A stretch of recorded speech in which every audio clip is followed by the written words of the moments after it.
El doctor Ricardo Pozas Horcasitas es doctor en Estudios Latinoamericanos por la UNAM y doctor en Sociología Política por la Escuela de Altos Estudios de París. Es investigador titular C de tiempo completo del Instituto de Investigaciones Sociales de la UNAM y miembro del Sistema Nacional de Investigadores Nivel 3. Ha publicado cientos de textos académicos, incluyendo 11 libros de autor único. Fue director del Instituto de Investigaciones Sociales durante 2 periodos, consejero ciudadano del Instituto Federal Electoral y miembro de la Junta de Gobierno del Colegio de México. Ha recibido el Premio Universidad Nacional, la beca John Simon Guggenheim Memorial Foundation y la beca Natty Lee Benson de la Universidad de Texas. También ha ocupado la Cátedra de Estudios Mexicanos en la Universidad de Toulouse-Lautrec, Francia, y la Cátedra O'Gorman de la Universidad de Columbia en Nueva York. Pues un lujo recibir a Ricardo Pozas Horcasitas. Bienvenido aquí a TV UNAM, a Diálogos por la Democracia. Gracias, muchas gracias, Juan, por invitarme.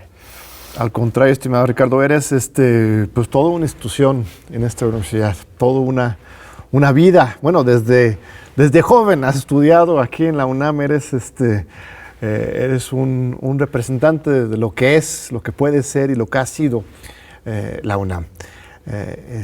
Cuéntame un poco de tu larga trayectoria. Entraste en la prepa 5, ¿verdad? ¿De a qué edad?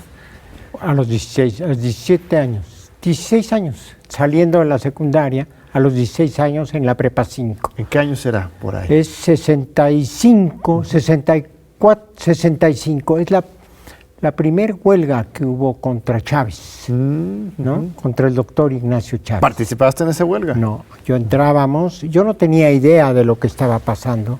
Fue algo muy confuso, porque el doctor Chávez fue 66, después de que el doctor Chávez fue un personaje central, importante en cardiología, era el cardiólogo.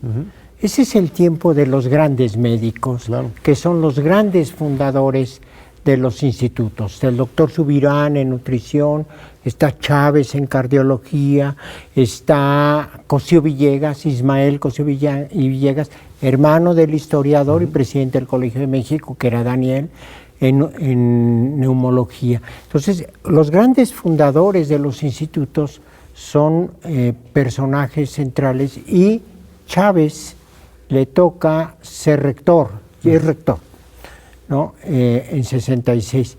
Pero hay un personaje central en la historia del país, que es Gustavo Díaz Ordaz, que llega el 1 de enero de 64, el 1 de diciembre de 64 al poder.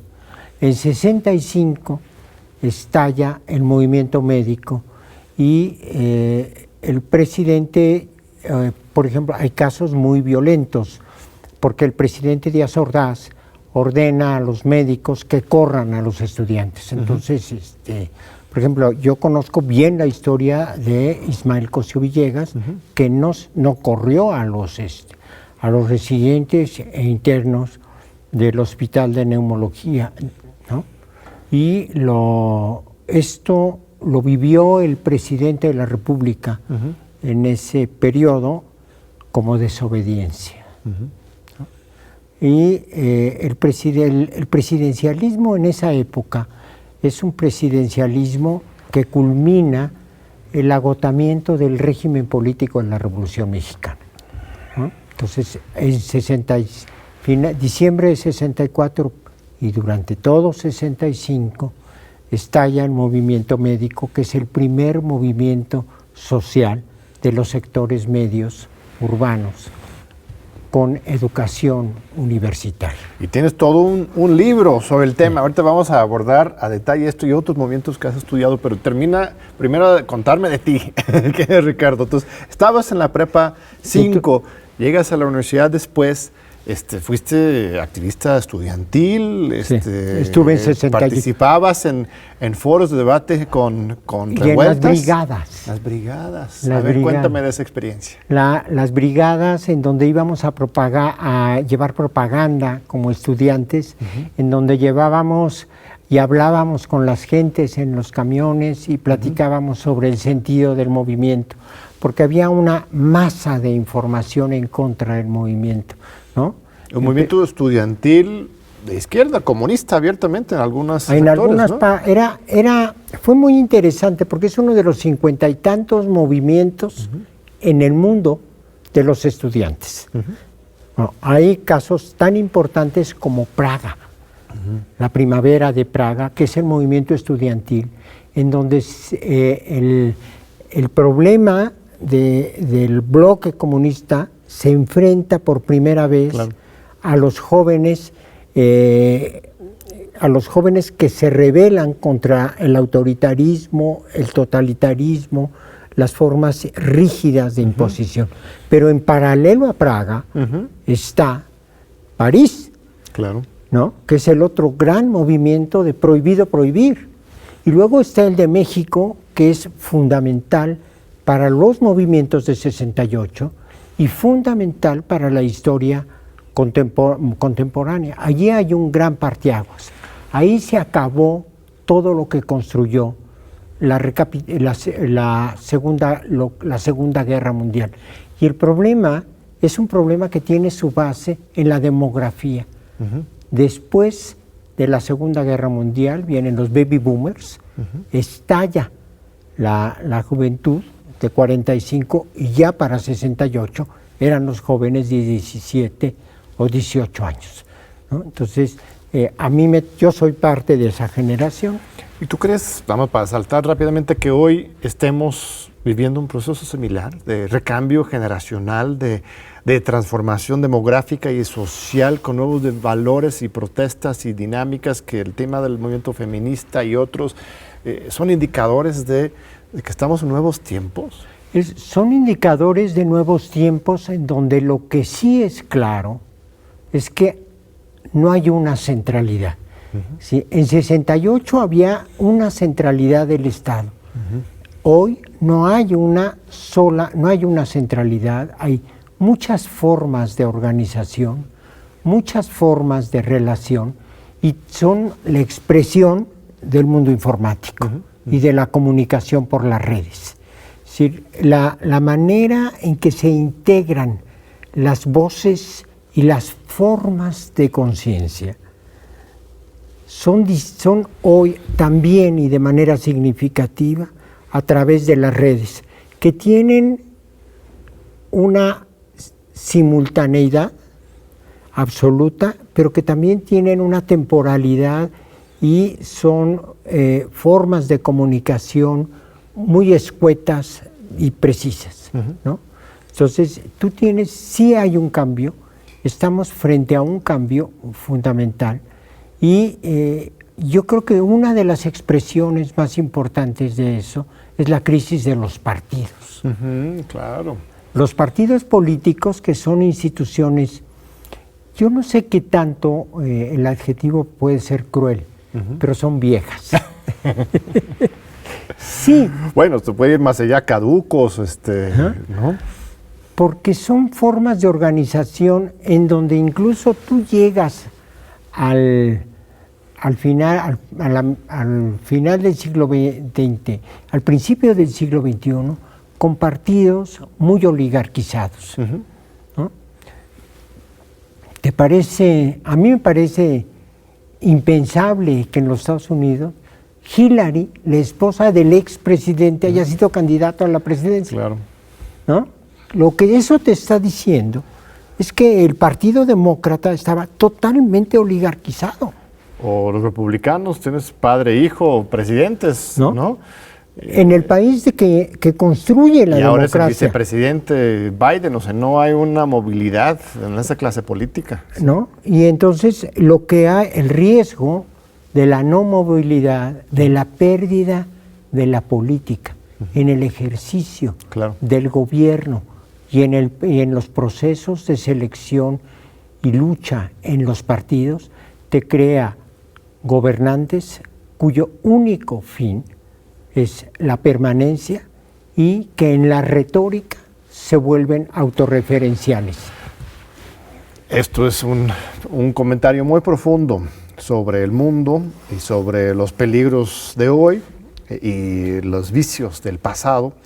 Cuéntame un poco tu obra, porque de veras eres de los sociólogos, sociología política, más destacados de este país, que has estudiado el desarrollo del sistema político desde hace décadas. Empezamos hablando sobre lo del movimiento médico, has estudiado también al sindicato de los petroleros. Enseñamos aquí a la cámara para que lo vean.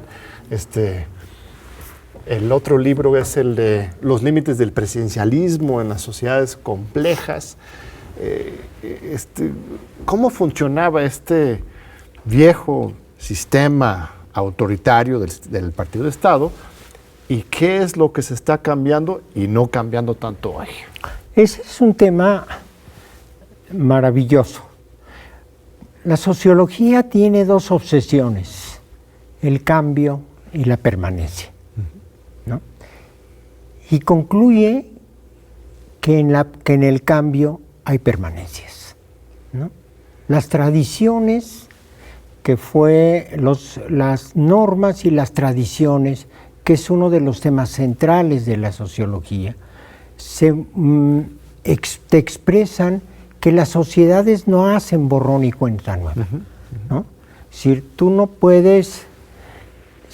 puedes trazar una línea una línea diferenciada en el tiempo entre Putin y Stalin, pero puedes trazar rasgos de identidad entre Putin y Stalin. Claro. El primer problema... O con Lenin. O con Lenin. Y el primer problema que tenemos es que después de 80 años de hegemonía partidista del PRI, que construyó una cultura política en México, ¿qué tanto se cuela y permea la cultura de la centralidad presidencial en el mundo contemporáneo en México? Digamos, es el rasgo central que tú ubicas como parte de las prácticas políticas y cultura política. Es que es difícil esa palabra cultura, ¿verdad? Peña Nieto decía que los mexicanos somos corruptos por nuestra cultura, por naturaleza, pero cultura yo entiendo, cuando lo dice un sociólogo como tú, como estructuras sociales, hábitos, costumbres institucionalizadas. Valores, ¿no? Creencias, orientaciones y algo que es central, lo posible, claro, de la conducta. A ver, pero entonces, presidencialismo es uno de los rasgos centrales de la cultura política. ¿Qué más? ¿Qué más? Cortesanos. Hay un mundo, si hay presidencialismo, como lo diría Norbert Elias, si hay una figura central del poder, ¿no?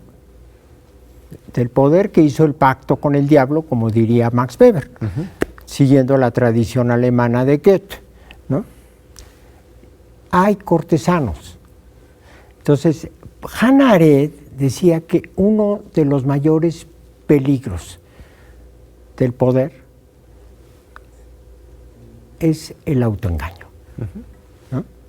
Ella conocía muy bien este proceso porque vivió el ascenso del mundo del fascismo, centrado el totalitarismo en individuos claves, Hitler, que le dieron sentido a un movimiento y a un proceso de masas y a la construcción de un mundo con una gran violencia.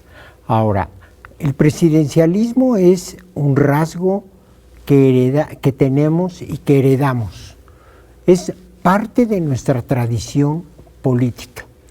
A ver, pero ¿es más presidencialista México que los Estados Unidos, por ejemplo? ¿O cualquier otro país con un sistema presidencial que son todas las Américas? O sea, no, esto es un fenómeno general cuando hay un señor que es electo directamente por el pueblo, va a ser el centro de atracción de toda la órbita política. Naturalmente, no estamos hablando necesariamente de una tradición mexicana como tal. No, es un señor escogido por el pueblo y electo en las cúpulas de los partidos. Ay, bello, perdón. ¿No? Los partidos ofrecen en el mercado electoral a sus candidatos.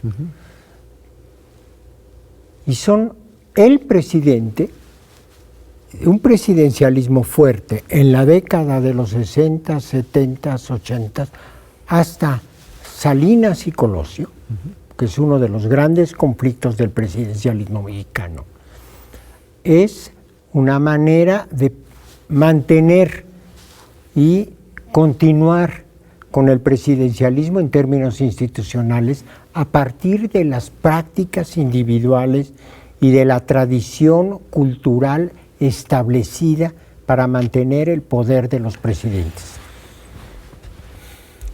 Sí, entiendo, es que todavía quiero entender más lo específico de México, cómo funciona este presidencialismo, porque hay algo interesante, hay cosas positivas y negativas. Lo positivo para mí es el ejemplo de Lázaro Cárdenas. Ningún otro país en este mundo tiene un Lázaro Cárdenas.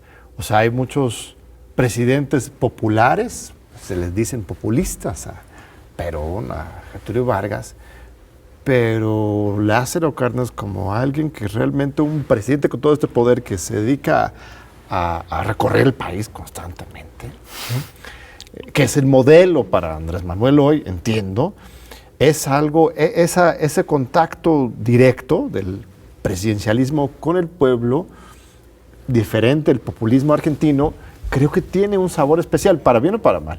Pero a ver, me están avisando que tenemos que ir a un breve corte para no tener que interrumpirte, estimado Ricardo.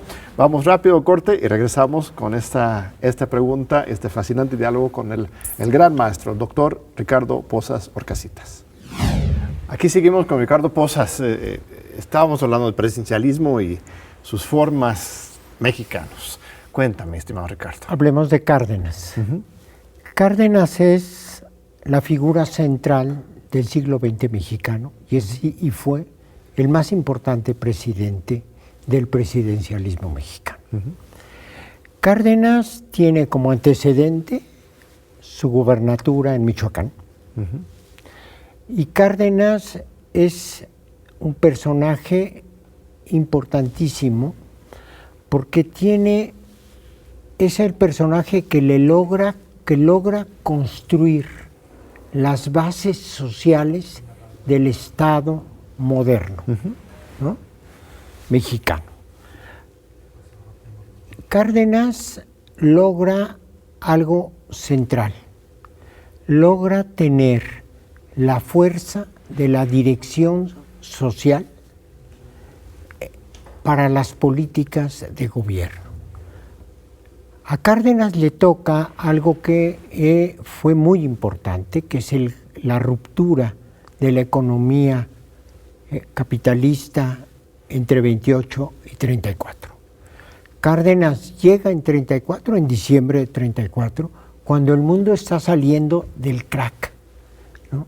Entonces, generalmente las bases no se movilizan, las sociedades no se movilizan en la penumbria, se contraen, y más después, y sobre todo en este periodo, ¿no?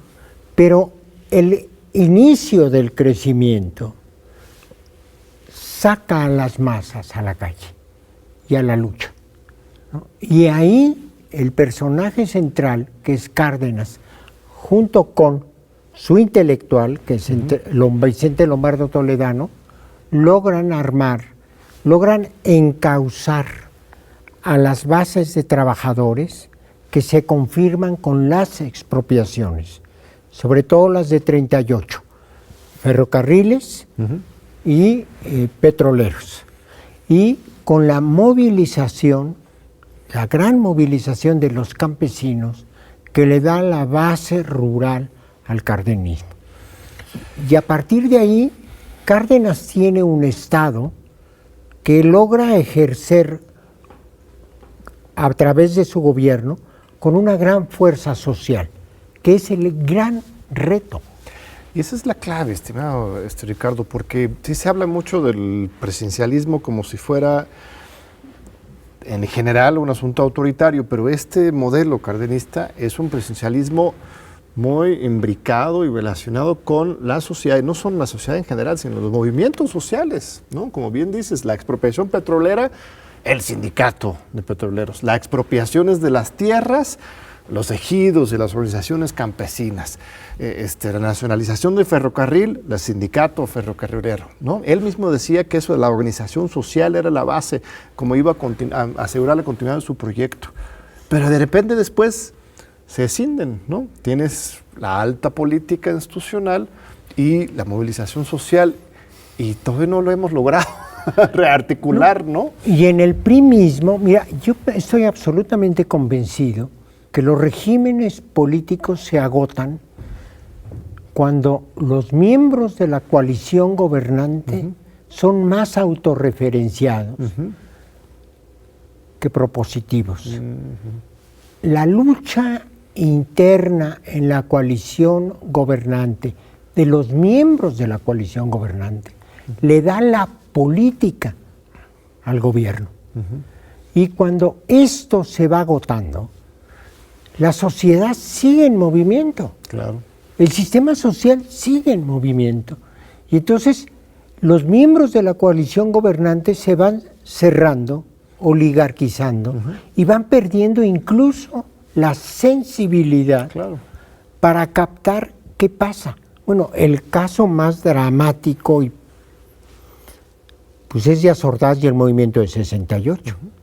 Con Echeverría detrás, logrando armar toda la maraña de intrigas que legitimaron o permitieron la masacre de los estudiantes, pero desde el principio.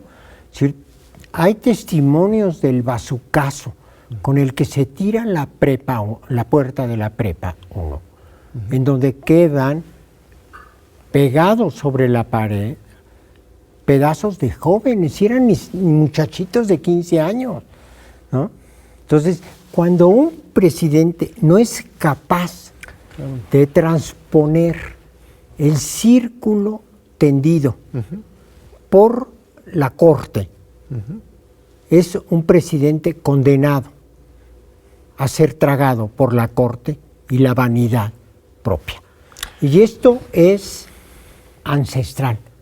Aparece en las 1001 noches el visir que se disfraza y va a oír al pueblo. ¿Qué dice de él? O es Filipo de Macedonia II, padre de Alejandro el Magno, que pone le dice a Aristóteles, que lo contrata para que eduque al niño Alejandro, tú me vas a decir la verdad. Tú. Porque estos me van a buscar la forma de la mentira que me satisfaga. Si el poder, es cierto lo que dice Weber, hace un pacto con el diablo. La racionalidad del poder es tu obligación, porque los otros van a jugarte a la mentira. Claro. A ver, este libro sobre la historia del sindicato de Pemex es un relato muy importante, precisamente por los orígenes de ese sindicato. Otros sindicatos cruciales, el de maestros, hasta la fecha el sindicato más grande de América Latina, 1,5 millones, no sé cuántos estén en el sindicato Pemex, pero se crea con este espíritu revolucionario de organización de poder. Llega Miguel Alemán en 46, ¿no? Yo siempre lo he comparado con Peña Nieto, ¿no?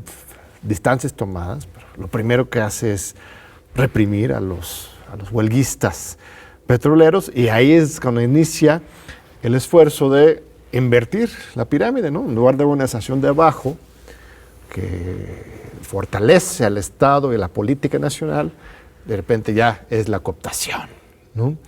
Y este libro pues relata pues una parte de esa larga historia. ¿Qué pasó con el sindicato de Pemex? ¿Qué pasó con esas grandes organizaciones? ¿Y cómo salvar, en cierto sentido, este espíritu originario? Fíjate que es muy interesante ver cómo las dirigencias de los movimientos sociales de este tipo, en principio laboral, se van cerrando y se convierten en burocracia sindical. Y pasan de líderes a funcionarios. Y en el caso de Pemex, bueno, es escandaloso el nivel de corrupción y de crimen. O sea, la estabilidad se mantiene con la cooptación, la corrupción o con el límite con el crimen, ¿no? Entonces, estos tres elementos construyen la estabilidad en los sindicatos, ¿no? La corrupción ahí es importante, entonces facilita el control político. Yo siempre he pensado eso, que la corrupción en este sistema no es una cuestión de manzanas podridas o un asunto marginal, sino es el sistema, es la manera en que el gobierno controla a los líderes charros y la manera en que ellos controlan los de abajo. O sea, es a propósito, ¿no? Ahora, es importante, no, en este momento, en el movimiento, la gran crisis es 1958, que son los 4 movimientos contra la burocracia sindical. Proceso que empieza, tienes 3 fechas coincidentes. 38, que es la expropiación y la creación de los sindicatos y la consolidación de los sindicatos y la consumación del gobierno cardenista. La creación del PRM, pues, la parte de la Revolución Mexicana. Y el cambio al PRM, ¿no? Y luego tienes 48, que es el charrismo, en ferrocarriles. Y 58, que es la gran lucha de los trabajadores por democratizar los 4 sindicatos. Telegrafistas, que no fue más un movimiento muy acotado, duró poco, pero los otros 3 son centrales. Ferrocarrileros con Vallejo, maestros con Otón Salazar y petroleros que luchan por la democratización, y el de petroleros termina en 61 con la llegada de la quina, apadrinado por el presidente. Y es bien interesante ver cómo la llegada de la quina en 61 confirma el presidencialismo en el momento en que el presidente se ratifica como el presidente y el jefe del sindicato corporativo, que además tiene todo el aparato estatal y todo el aparato del partido de Estado, todo el aparato. Y eso es 58. Y luego, en 89, se ratifica el presidencialismo, paradójicamente con la eliminación y el encarcelamiento de la quina, ¿no? Porque si alguien golpeó a Miguel de la Madrid, fue la quina. Claro. ¿No? Y si alguien se opuso a políticas de privatización, fue la quina.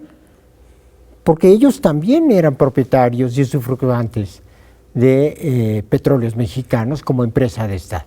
Entonces, el presidencialismo se montó.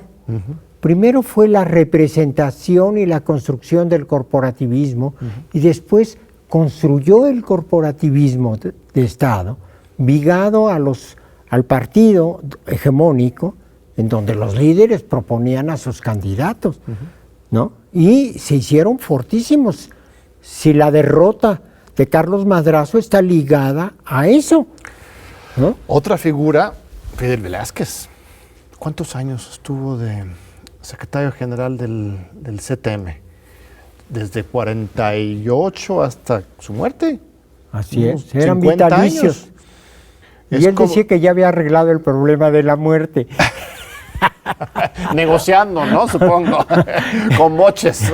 Ahora, y Fidel Velázquez es una figura, es uno de los prototipos de la cultura política mexicana. Yo siempre lo he visto como un comparativo, no he visto un libro, hay que escribirlo, entre Fidel Velázquez y Herbert Hoover, el jefe del FBI. Ah, no, que es maravilloso. También 40 años, o sea, son los paralelos, son los elementos dentro del Estado transeccionales, que son los que son invaluables para cada presidente porque mantienen el control social. Claro. Uno por medio del sindicato, el otro por medio del espionaje, la represión.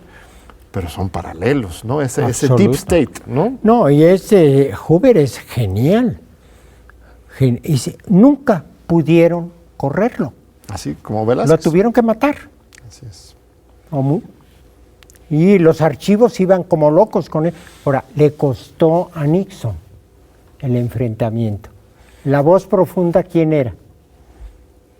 A ver, tú dime. Se rumora que fue Hoover, ¿no? Puede ser. Bueno, ya para otra entrevista tendremos que entrar en la política Hoover estadounidense que conoces muy bien. central. Pero a ver, hoy estamos en una situación, pues eso, sindicalismo charro, supuestamente. Ya no están esas grandes figuras, el Bester de Fenestrado, la Quina y otros. Pero tampoco Deschamps también, pero claro. Sigue la burocracia. Pero es que eso es mi pregunta, porque Deschamps también está afuera. O sea, se han desplazado, pero ¿hay indicios de que están haciendo una nueva flor? ¿Otro tipo de sindicalismo democrático, organización democrática? ¿O hay una nueva reforma laboral, por ejemplo? Impuesto, en cierto sentido, por el TLC, los gringos, pero genera un ambiente para que haya, por fin, elecciones democráticas. Eso tendría que generar una revolución laboral, pero no lo he visto todavía. Ahí está empezando a crearse. Ay, es muy interesante ver, porque hay un punto que es central, y es sobre qué está montado el sindicato. En los 60s, sobre el 15% de la población económicamente activa sindicalizada. Ser sindicalizado en los 60s es tener un privilegio absoluto.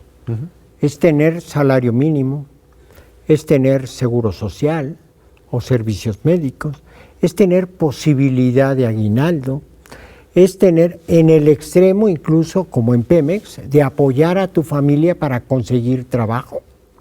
Es un privilegio el sindicato. Es un privilegio porque lo demás es trabajo informal.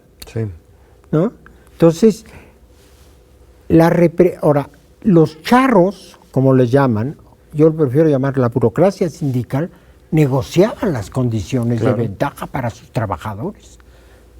Y se las daba y lo negociaba entre el presidente, el secretario de Trabajo y en cierta forma con el presidente del partido. Eran las bases sociales electorales, porque los sindicatos se construyeron también y de manera importantísima para inhibir la formación, primero frente a los sindicatos blancos. La gran batalla en el cardenismo es contra el Grupo Monterrey, y es contra los sindicatos blancos del Grupo Monterrey. Pero eso construye una inercia y los sindicatos se vuelven hegemónicos como formas de organización de los trabajadores porque bloquean otras formas autónomas. Y la manera, digamos, ¿cómo se acreditan? Se acreditan también con beneficios para los trabajadores, que establecen una diferencia central entre sindicalizado y no sindicalizado. Te voy a interrumpir otra vez, estimado Ricardo, porque vamos a un segundo corte y regresamos ahorita con el doctor Pozas Orgasitas para seguir hablando sobre el fascinante tema del sistema político mexicano. No te vayas. Aquí seguimos con Ricardo Pozas Orgasitas. Muchas gracias, Ricardo, por tu tiempo. Entonces, hoy, en la actualidad, ¿cuánto se mantiene de lo bueno y lo malo de este viejo sistema? Pues mira, yo creo que hay un intento presente de reconstituir el peso del Estado en la sociedad. Creo que una de los signos del gobierno de Andrés Manuel es construir la capacidad regulatoria social de la sociedad por parte del Estado. A partir de los años, del principio de los 80s, lo que hay ahí, un Estado pequeño y un mercado y una lógica de mercado amplia y fuerte, ¿no? Que se consuma con la integración de la globalidad y el peso de los organismos multilaterales. Esencialmente, hay varios, pero esencialmente el Banco Mundial y el Fondo Monetario Internacional. Entonces, la batalla contemporánea, la gran batalla contemporánea por reacreditar y refortalecer el Estado es lo que me parece el eje del mundo contemporáneo. Pero el Estado no es solo el gobierno. Como hemos estado hablando, recomponer el Estado no puede ser solamente el fortalecimiento institucional, sino también tiene que ser una nueva sociedad fuerte y dinámica y la unión y síntesis entre los dos. ¿No? Y una nueva manera, eso es algo que es muy complicado, porque cuando se construyen los grandes sindicatos en la década de los 30, sobre todo 33, 35, 34, ¿no? Que es el boom de los sindicatos, lo que tú tienes es una sociedad en busca de organización, saliendo de la gran crisis. ¿Sí? Lo que tú tienes ahora son distintas, incluso en el mundo, en la geopolítica mundial. Pasamos de la bipolaridad a la multipolaridad. No hay ya dos polos. Claro. ¿No? Es decir, ya no son solo los Estados Unidos, China, Alemania, Europa, ¿no? Los grupos de Mercosur, digamos, es Medio Oriente, digamos, es un mundo con muchos polos. Entonces, eso, cómo se expresa en las sociedades nacionales, también con una forma de desagregación, de modalidades tradicionales de dirección, de control, de representación, ¿no? Y con la pandemia se ha acelerado ese proceso, ¿no? Lo que era un elemento sustantivo del mundo de la organización, que era el trabajo, desde los economistas ingleses, claro, desde Ricardo, pasando por Marx, incluso la filosofía alemana, Hegel, y el valer del trabajo, hoy está en el centro de la gran revolución. Claro. ¿No? Trabajar en tu casa, ¿sí? Modificar el espacio público como el eje de la reproducción del sistema social, todavía no podemos recapitular qué es lo que construyó y qué es lo que pasó. ¿Y qué es lo que lo van a reemplazar? Es un misterio, porque las redes sociales de por sí no nos organizan, nos comunica, luego nos desorganiza, nos polariza. Es otra forma de comunicarnos que todavía no hemos encontrado una manera como sociedad, y esta es responsabilidad de la sociedad, no del gobierno, de articular nuevas organizaciones, movimientos fuertes que pueden reivindicar derechos. O sea, hay marchas, hay causas, pero nada similar en fuerza social a como eran los sindicatos antes. Y tendría que ver, ¿no? O sea, no es que igual quizás no la nostalgia por el sindicalismo de los 60, pero otra forma de organización que tenga la misma fuerza o más para representar derechos y defender causas sociales. Esperemos a que termine la pandemia, que quién sabe cuándo. Bueno, ya estamos, mira, aquí estamos hablando ya, por fin tenemos estudio.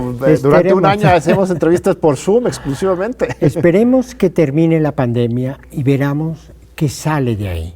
Esperemos, lo pudimos haber dicho antes, en la década de los 30, mi padre lo pudo haber dicho.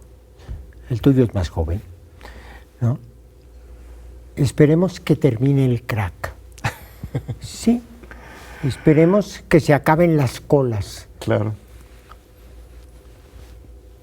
Para que te llenen la comida, algo de comer, ¿no? Esperemos ese panorama que se reproduce, que eso acabe, que se reproduce en Nueva York y que vuelve y vuelve. Esperemos que termine la pandemia y el miedo y sobre todo la incertidumbre para ver cómo se recupera la certeza y la reafirmación individual y colectiva frente a un sistema social que ya cambió y frente a un régimen político que está ahí. No, pues un mensaje muy profundo y esperanzador. O sea, ya pronto podemos estar hablando quizás de un movimiento de movilización, de construcción colectiva. Se nos acaba el tiempo, querido Ricardo, y eres, aparte de todo el estuche de monerías que eres, poeta, y nos traes un par de poemas. Uno creo que se llama Utopía. Yo creo que ahora sería un excelente momento para leer ese texto. Utopía. El ahora se extiende como horizonte frente al mundo. Un dilatado instante arrasa de golpe el peso de los tiempos. El cuerpo de los hombres se yergue de nuevo frente al viento, y de sus espaldas han caído las creencias que doblegan su presente. Pues va junto con lo que habías dicho antes, ¿no? Estamos en la orilla de la utopía. Lo que nos falta construir la utopía, porque las movilizaciones tienen como basamento social, como basamento cultural, una fe en un futuro que se puede hacer. Y la gente se mueve por convicciones y por futuros. Después de la pandemia, después de la incertidumbre, construir una utopía es fijar en el horizonte una certeza para todos. Pues es muy importante esto de ver los siguientes pasos. De repente uno, pues sí, se desespera, se inquieta por la permanencia de lo viejo, ¿no? Y no te das cuenta que lo nuevo está a la vuelta de la esquina. Hoy lo tienes aquí. Así es, y no lo ves de frente. A ver, otro poema que traes ahora sobre, a ver, ¿cómo se llama este libro? Los recuerdos del silencio. Está en el Fondo de Cultura. Y este poema es el central, bueno, el que trae el mismo título del libro, ¿no? Sí. Sí, mira, la comunicación humana está hecha de palabras y de silencios. Uh-huh. Se alternan, se complejizan, se entretraman. Tú sabes que es tan importante que te respondan con silencio como que te respondan con palabras, ¿no?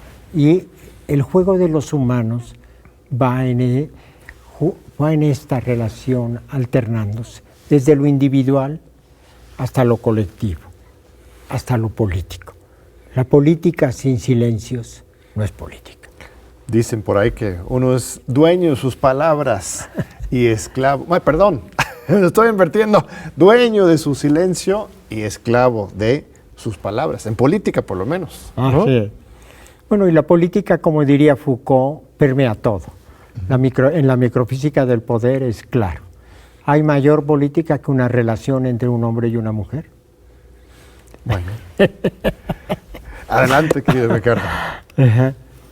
El silencio lo que guarda es el recuerdo. Lo que queda sin cerrar es lo que callamos. Nos quedamos en la pausa que regresa, silencio que vuelve, nudo que nos traba, rumor tardío, palabra que nunca fue. El silencio también es la palabra que no fue.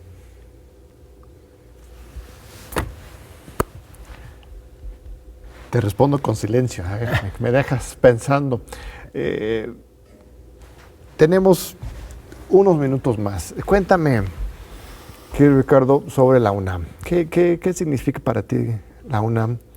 Tu gestión como director del Instituto de Investigaciones Sociales durante 8 años.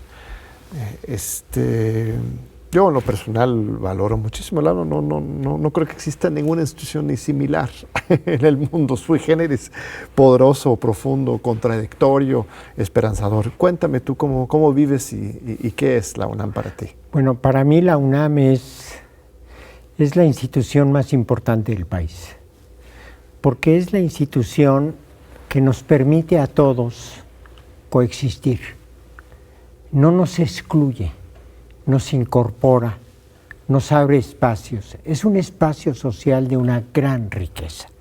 Y es de una gran riqueza porque en ella, los que la habitamos, planteamos desde nuestros deseos, nuestro trabajo, nuestras contradicciones e incluso nuestros conflictos.